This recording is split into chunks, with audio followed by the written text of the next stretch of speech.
Hello friends, welcome to the study for civil service. और आपको पता ही है कि हम लोग उत्तराखंड की हिस्ट्री का भी डिस्कशन कर ही रहे हैं। और पिछले लेक्चर में हमने उत्तराखंड के प्राचीन भाग को डिस्कस किया था। हमको ये बात भी पता चलती है कि जो प्राचीन भाग है उत्तराखंड का, उसके दो पार्ट को अपनी सहूलियत के हिसाब से हम देख सकते हैं। जैसे कि उसका एक पार्ट तो है जिसकी अधिकतर जानकारी हमें मिलती है किससे, पौराणिक कथाओं से, यथा ऋग्वेद, पुराण, रामायण, महाभारत से।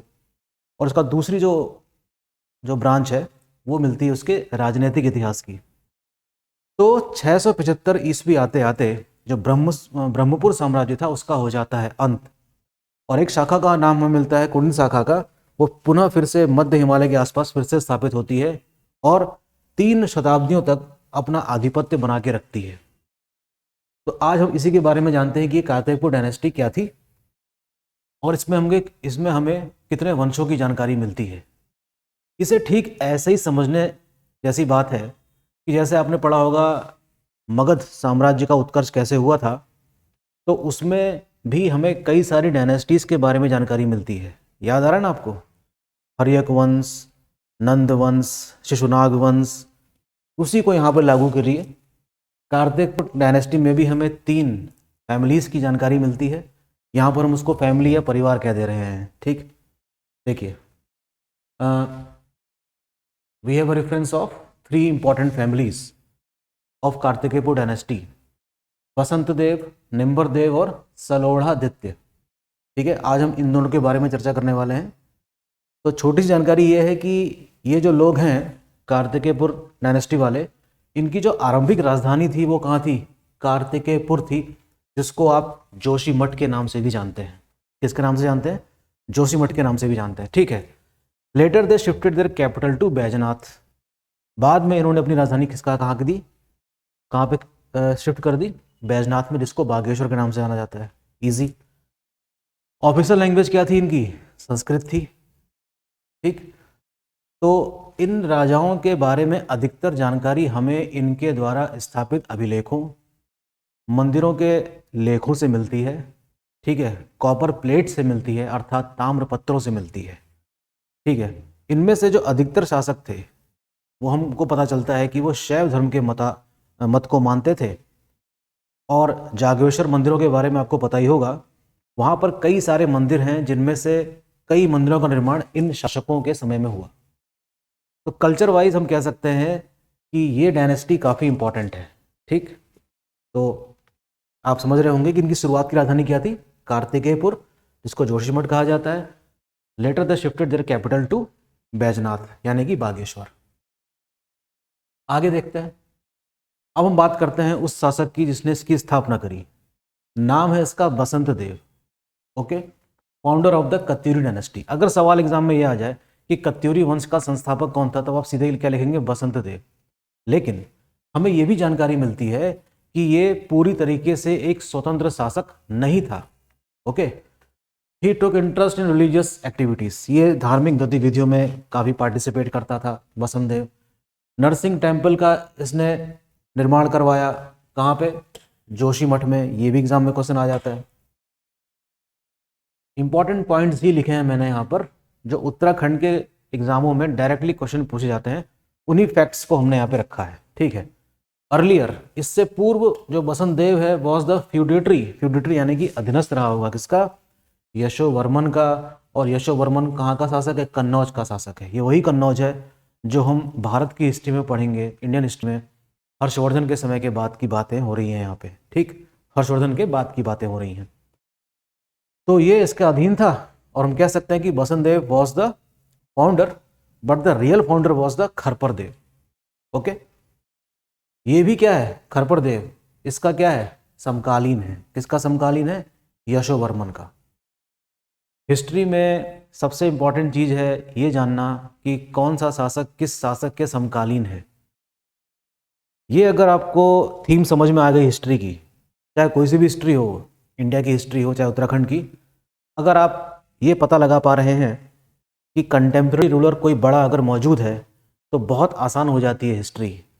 तो मैं यहीं पर आपसे सवाल पूछता हूँ कि 675-700 ईस्वी के बारे में जो हम उत्तराखंड में पढ़ रहे हैं, तो क्या मुझे आप 5 अलग अलग शासकों के नाम बता सकते हैं इस समय? जो इंडिया के अलग अलग हिस्से में थे। बंगाल का शासक कौन था बताइए, कमेंट में लिख के भेजिएगा। ठीक है, कश्मीर का शासक कौन है बताइए। चोल वंश की स्थापना हुई भी थी या नहीं ये बताइए, अगर हुई थी तो उसका शासक कौन था। ठीक है, अर्थात समकालीन इतिहास की भी समझ अगर आपने डेवलप कर ली है तो हिस्ट्री को समझने में कोई भी दिक्कत नहीं होगी। लेकिन इस समझ को विकसित करने में ही तो समय लगता है। ठीक है, लेकिन समय दीजिए, समय आपके पास है, और जो मैं कहना चाह रहा हूं उस थीम को पकड़िए। ठीक, खरपरदेव समकालीन है किसका, यशोवर्मन का, जान लीजिए इस बात को। ठीक, आगे देखते हैं। फिर एक शासक आता है त्रिभुवन राज। त्रिभुवन राज के बारे में देखिए, सीधे सीधे लिखा है यहाँ पर कि ये धर्मपाल का समकालीन रहा होगा। धर्मपाल कहाँ का शासक है, पाल शासक, बंगाल का। वेरी इंपॉर्टेंट है ना, किस लिए इंपॉर्टेंट कि ये त्रिकोणीय संघर्ष में हिस्सा लेता है। त्रिकोणीय संघर्ष किसके लिए चल रहा है, कन्नौज के लिए।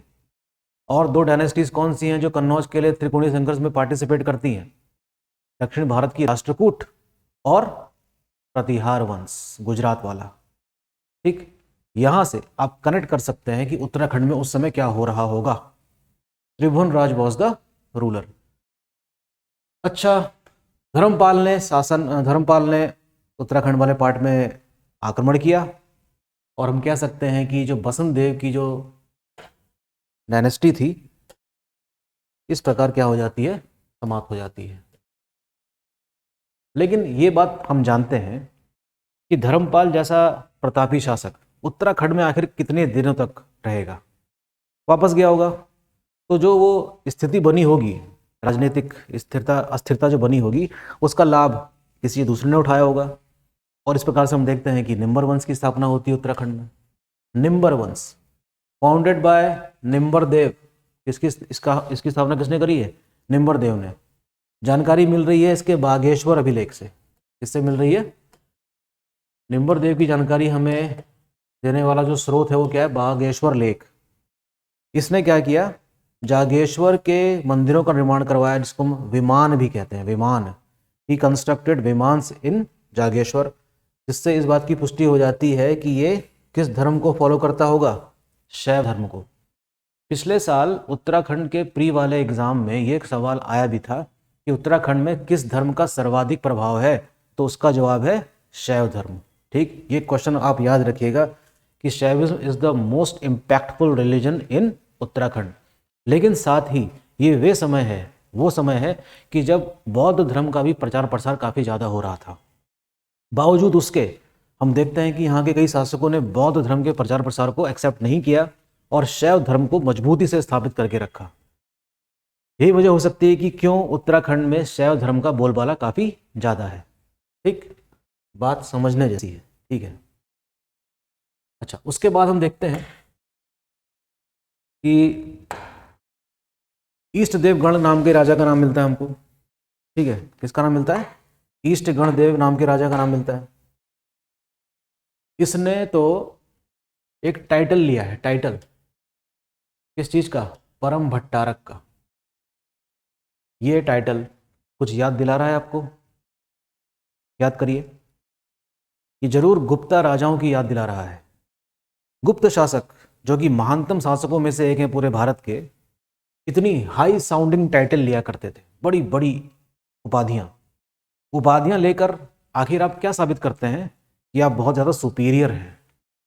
परम भट्टारक, महाराजाधिराज, परमेश्वर, इस प्रकार की उपाधि लेने का मतलब ये है कि जरूर आसपास कोई ना कोई सबऑर्डिनेट रूलर है।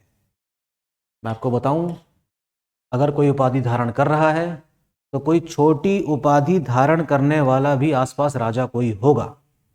तो अगर कोई राजा महाराजा की उपाधि ले रहा है, सॉरी महाराजाधिराज की, तो इसका मतलब ये हुआ कि ये महाराजाओं का भी महाराज है। और ऐसे नामालूम कई महाराज जो अपने आप को समझते हैं, उनके ऊपर सबसे इंपॉर्टेंट महाराजाधिराज है। टाइटल लेने की घोषणा का तात्पर्य यही है, इसका मतलब यह है कि there shall be a subordinate ruler around, जिसने उसकी अधीनता स्वीकार करके रखी है। और गुप्ता पीरियड में तो हम जानते ही हैं कि कई सारे सबऑर्डिनेट रूलर थे जो गुप्त शासकों को कर दिया करते थे, भेंट दिया करते थे। और इस वजह से उनके जो रिलेशंस थे काफ़ी अच्छे थे। वापस लौटते हैं इसमें ईस्ट गणदेव ने, तो ईस्ट गणदेव ने भी इस प्रकार की उपाधि ली, जरूर इसके अधीन कोई शासक रहा होगा, या ये अपने आप को क्या दिखाना चाह रहा है कि बहुत ही ज़्यादा क्या है, शक्तिशाली है और बहुत ही प्रभावशाली है। ये भी क्या था, शैव धर्म का फॉलोवर था। कंस्ट्रक्टेड द टेम्पल ऑफ, अच्छा इसने देखिए कुछ मंदिरों का निर्माण किया, उसके नाम है यहाँ पर, लकुलीश, नटराज, महिषमर्दिनी, नवदुर्गा, ये सारे टेम्पल्स, सारे मंदिरों का निर्माण किसने करवाया है, ईस्ट गणदेव ने, और ये सब जागेश्वर में है। ओके, अच्छा एक बात और समझनी जैसी है ईस्ट गणदेव के बारे में, credit to bring Uttarakhand under one rule goes to Isht Gandev. Isht Gandev को एक क्रेडिट मिलना चाहिए कि इसने समस्त उत्तराखंड को एक सूत्र में बांधने का प्रयास किया है, must goes to him. Okay, तो बात समझने जैसी है। ओके, फिर हम बात करते हैं ललित सूर्यदेव की, जो कि ईस्ट गणदेव का पुत्र है। वाराह अवतार के समान इसको बताया गया है अभिलेखों में। काली कलंक पंख में मग्न धरती का उद्धारक बताया गया है इसको, और इसका उद्धारण करने के लिए इसकी तुलना किससे कर दी गई है भाई, वाराह अवतार से, विष्णु के अवतार से। पांडुकेश्वर कॉपर प्लेट अर्थात पांडुकेश्वर ताम्रपत्र से हमें जानकारी मिलती है अधिकतर ललित सूर्यदेव की, और अगर क्वेश्चन एग्जाम में आ जाता है कि पांडुकेश्वर ताम्रपत्र का संबंध किस शासक से है उत्तराखंड के, तो आप लिखेंगे नाम ललित सूर्यदेव। ओके, फिर आते हैं इसके पुत्र, की दो शादियां भी हुई थी, एक है तो भूदेव। भूदेव पुत्र हैं किसके, ललित सूर्यदेव के। अच्छा, इन दिनों बौद्ध धर्म का प्रचार प्रसार जोरों पे था, तो भूदेव ने इसका विरोध किया। और बागेश्वर अभिलेख से हमें किसकी जानकारी मिलती है, भूदेव की, याद रखने जैसी बात है। ही कंस्ट्रक्टेड बैजनाथ टेम्पल, इसने बैजनाथ मंदिर का निर्माण करवाया था बागेश्वर में। और इसने कौन सी उपाधि धारण की थी बौद्ध धर्म का विरोध करके, परम बौद्ध श्रमण रिपु, रिपु, ठीक, परम बौद्ध श्रमण रिपु की उपाधि धारण करने वाले शासक का नाम क्या है, भूदेव है। ठीक है, तो इसके बाद एक और वंश स्थापित होता है जिसका नाम है सलोढ़ादित्य वंश, और हम देखते हैं कि फिर 1000 ईस्वी के बाद यहाँ पर कुछ और चेंजेस आएंगे और हम प्रॉपर किस में पहुँच जाएंगे, मध्य युग में। ठीक है ना, तो हम कह सकते हैं कि उत्तराखंड की हिस्ट्री थोड़ी सी जटिल मालूम पड़ती है, लेकिन अगर आप मेरा कहना मानते हैं कि पता लगाइए कि इन दिनों भारत के अलग अलग हिस्सों में कौन से शासक शासन कर रहे थे, तो चीज़ें थोड़ी यकीन मानिए काफ़ी आसान हो जाएंगी। ओके, तो अपनी पढ़ाई जारी रखिए और फिलहाल इस लेक्चर को ध्यान से सुनिएगा।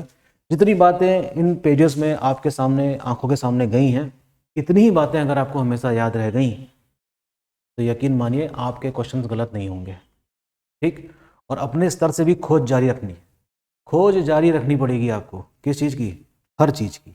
ओके, ऑल द बेस्ट, पढ़ाई करते रहिए और 2024 को अपना बनाइए। जो काम 2023 में नहीं हो पाया किन्हीं वजहों से, 2024 में उसको पूरा करके दिखाइए। हम आपके साथ हैं, पूरा सपोर्ट आपको मिलता रहेगा इस प्लेटफॉर्म से। Thank you, all the best.